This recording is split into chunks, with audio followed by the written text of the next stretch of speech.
Hello, everybody. Welcome to the Buckeye Weekly Podcast. I'm Tony Gerdeman here, as always, with Tom Orr. Tom, how's it going? Tony, it is going just fine. Got a chance to kind of look forward now. We did our Big Ten Media Day stuff, and now it is time to actually focus on the season itself, or at least the sort of, we talk about the Big Ten Media Days being like the unofficial start of the season. The start of fall camp is like the, like, slightly more official start of the season. You see people tweeting out, like, only 5 more Saturdays to go. I was like, nah, fam, it's here. This is, football has begun. It has sprung. And one of the things that we like to talk about, and we're going to be talking about in these next two shows, basically who has the most to gain, who can make the most of their fall camp opportunity. Today, we're going to be talking about the offensive side of the ball, where a bunch of newcomers, a bunch of established guys, but only a handful of really like star type of people. So I think there's a bunch of different guys who have the most to gain or who can make a sizable rise. Tom, give me your first guy that you're thinking about. So I think to me, this is a pretty easy one. And the guy with the most to gain in fall camp to me is Ian Moore, who is one of two things is going to happen with Ian Moore. He is either going to be almost certainly the starting left tackle of Ohio State if he is deemed to be one of the best five, or he's going to not be a starter for Ohio State, at least for now. And, to me, the delta between those two is pretty big if you're going to be the starting left tackle or not starting at all, at least to start the year. So to me, I think he's someone who has the most on the line.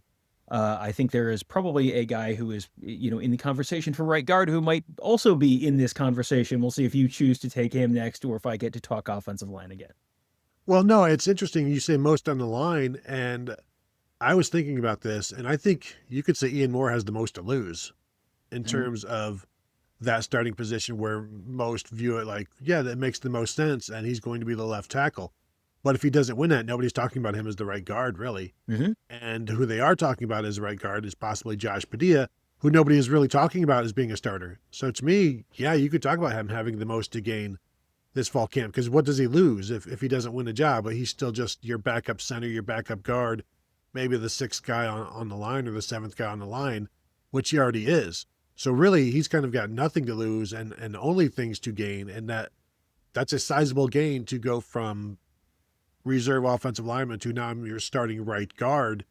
And I think there are people who would prefer that because it would keep Austin Siereveld at left tackle.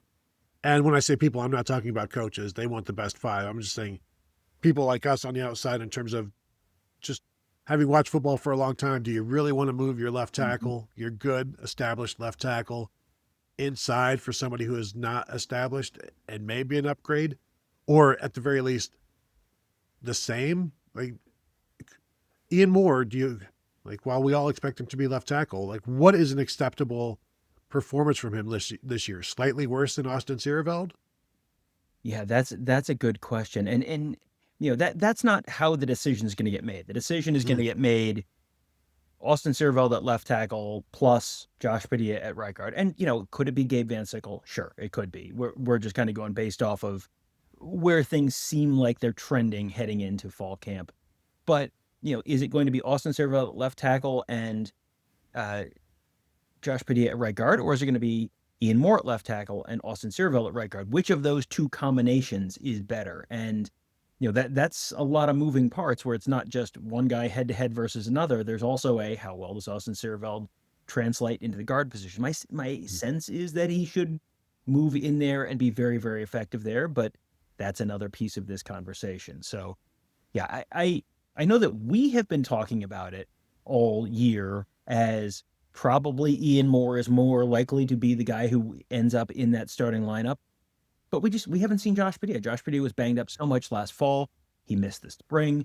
We just haven't seen him. So it's entirely possible if Josh Padilla is, 100% healthy, ready to go out and really kind of seizes the day and seizes the position in fall camp, it would absolutely not shock me to see that happen because, as you said, there is certainly an argument to be made for if it ain't broke, don't fix it at left tackle. And it was not broken last year with Austin Siereveld at all. All right, so let's move on to, I think we got to talk wide receivers here. And, this is this is one of these things where I could say any of about 4 names here at the wide receiver position, and Tony would go, yeah, I could see that. So, Tony, I will start with Devin McCuin just because he's someone who, I think there are other guys that you could see slotting in a couple different positions. Devin McCuin feels like he's your Z. And can he kind of seize that starting position at the Z receiver spot? That's just to refresh everyone's memory. The X is kind of the, tall possession receiver type. That's sort of, you like Ben Victor was kind of an X receiver. Z, that's your sort of speedy downfield guy. Devin Smith was kind of the prototypical X receiver for Ohio State. That's where there's sort of slotting Devin McCuin in right now. And the question is just, can he win that job? We have seen him do it at UTSA, but that's a pretty big jump from UTSA up to Ohio State. So can he take that necessary step?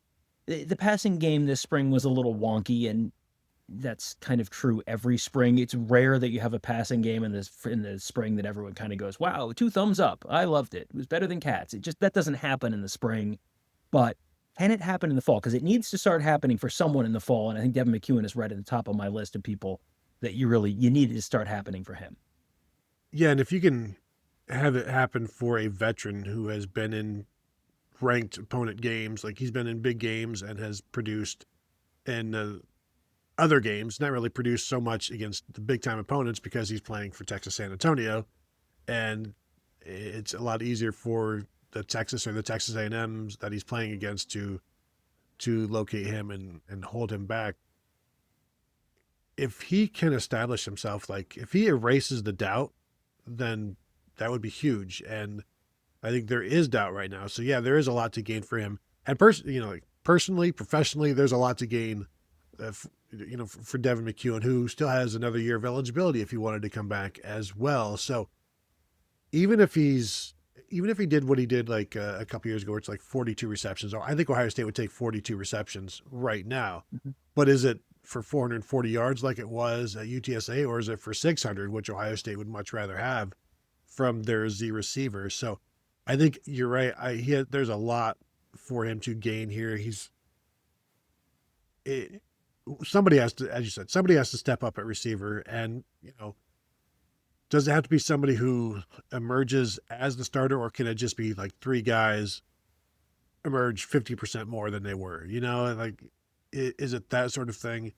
Would you rather have 2 guys or 1 guy and 3 other guys that, you can't ignore them, mm-hmm. That sort of thing. And if Devin McCuin can just become a guy, that would be huge. And yeah, you can say the same thing about any of the receivers being that person. And I look at the list and I really feel like it's kind of just, is it lazy, Tom, on my part to say Chris Henry Jr., who, go ahead, tell me I'm lazy. You text me all the time to how lazy I am. So well, it's not lazy, because then it allows you to put Chris Henry Jr., his name in the title, and therefore people love Chris Henry Jr. content. So therefore, I think it's less lazy and more strategic. Strategery, there you go. But really, there's an opportunity for a freshman to step up and emerge, and not just him, Brock Boyd as well. You could throw Jaquaden Guilford in there as well, and if you want to also get everybody in there, say Jaden Ricketts, there's opportunities for the young guys, Phillip Bell, Dazee Jones. Like, this is not such an established group of receivers that somebody young can't come up and say, well, I guess if nobody wants the job, I'll take it. And we know Chris Henry Jr. has that physical ability, kind of plays the same position as Jeremiah Smith, though. So then maybe the real answer there is Brock Boyd competing against Devin McCuin for that Z spot, and also Kyle Parker in there as well, mixing back between the slot and the Z. So who has the most to gain? Whoever wins that Z spot, I would say, and you can go ahead and throw in any of 3 names in there.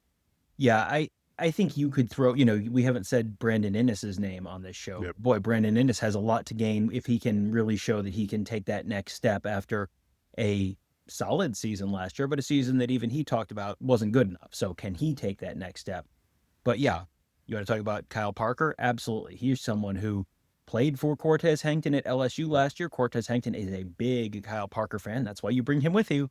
if you don't like him, you can say, all right, won't need to worry about you anymore. And he brought him with him. So that tells you a lot about what Cortez Hankton thinks that Kyle Parker could be. But again, to go from 330, I think, yards is what he had last year, to can you be a 600-yard receiver this year, even a 500-yard receiver? Your question earlier, would they rather have one guy who just lights it up, or would you rather have 3 or 4 guys who are like pretty good? I think either one of those would be okay if you get someone who turns into just nuclear, just goes supernova.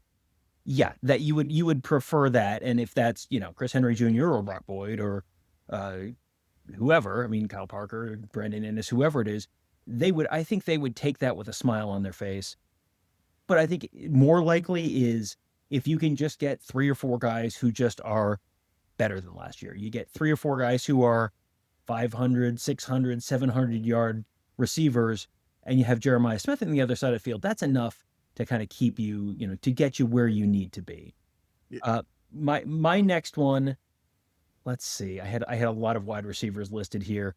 How about let's hit the running back room real quick, and let's say Isaiah West, because Bo Jackson, I think Bo Jackson has set a baseline of, he's a 1,000-yard rusher as a true freshman. He's going to be better as a sophomore. You're going to take a step forward just because you're bigger, you're healthier, you're more prepared, more physically prepared to play a full college season. It feels like, if he's a 1,200-yard back or a 1,500-yard back, either one of those, certainly possible, but he should be as good as he was last year or better. Isaiah West is someone who has missed so much time between last spring, last fall camp, this spring, portions of the season. Like, he just was not, it feels like he hasn't been able to stay healthy, but when he's been healthy, you've seen the flashes from him. So, okay, he missed this spring. Now that he's back, now that he's healthy, what does it look like in fall camp? And can he earn himself, the really solid RB2 kind of position, or, maybe it's 1 and 1A or whatever. Can he really earn himself a regular spot in that rotation for Carlos Loughlin? Because if he can, I think he's someone who could really be a breakout star for Ohio State this year.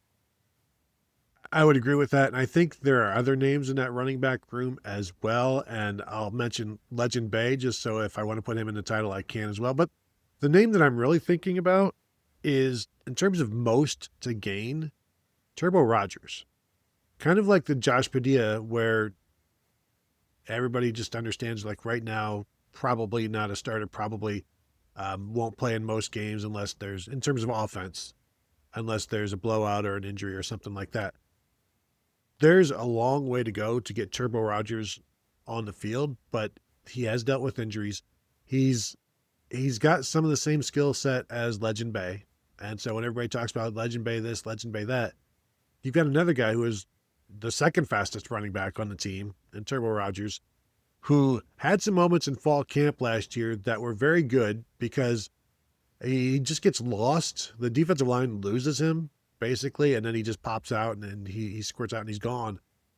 And I just wonder if this is an opportunity for him in fall camp to remind people that I'm still here. I was the number 5 running back in the 2025 class. I still have ability. I'm not going anywhere, and I'm gonna play this year. Now, how do you play 4 or 5 running backs? You can't. So that's why, like, there is a lot to gain in fall camp. And another thing is, like, well, the investment has already been made in so many other people. Is there room for him here in terms of playing time? And that's why fall camp is so important. You just force the hand. Yeah, and this is not someone who, you have to earn your playing time, but this is not someone who has to do something spectacular this fall to get Carlos Loughlin to believe in him. Carlos Loughlin was recruiting Turbo Rogers when he was still the running backs coach at Oregon. So this is someone who has been a big believer in Turbo Rogers since Turbo Rogers was just barely kind of showing up on the scene. And he's kind of been a little bit of a forgotten person in that running back room because, again, he's just been banged up so much, and you have other guys who were in his class who put up 1,000-yard season, or guys who were in his class who played more than he did. And then you have Legend Bay, who's like, everyone's going, ooh, new shiny. And you bring in Jacoby Jackson, who's kind of done it at times at Florida and who comes in as a veteran. And it's very easy. And you only have so many carries. So it's very easy to go through, well, I've said 4 running backs' names. You only need a pair and a spare traditionally. That's a pair and 2 spares. You certainly can't go any deeper than that. You certainly can, or this is an opportunity for him to potentially to climb that ladder this fall. Yeah, a pair and 2 spares does not rhyme, but you know what it does? 2 pairs and 2 spares. And that's about exactly what they have in the room right now. Don't think they're going to be able to use them all. But there you go. Some names that have a lot, have room to basically make an impact, a lot of most to gain, as we said. Go ahead and did we miss somebody? Let us know in the comments if you're watching on YouTube. If you are watching on YouTube and you have not hit that thumbs up, please do so. Subscribe to the channel. 5-star rating and review on the audio side is always appreciated. And as you know, please come over and find us at BuckeyeInsiders.com. Would love to see you there. If you're a listener and you want to watch, you can find us at YouTube.com/@BuckeyeInsiders. That will do it from here. Thank you all for tuning in, and we will talk to you all later.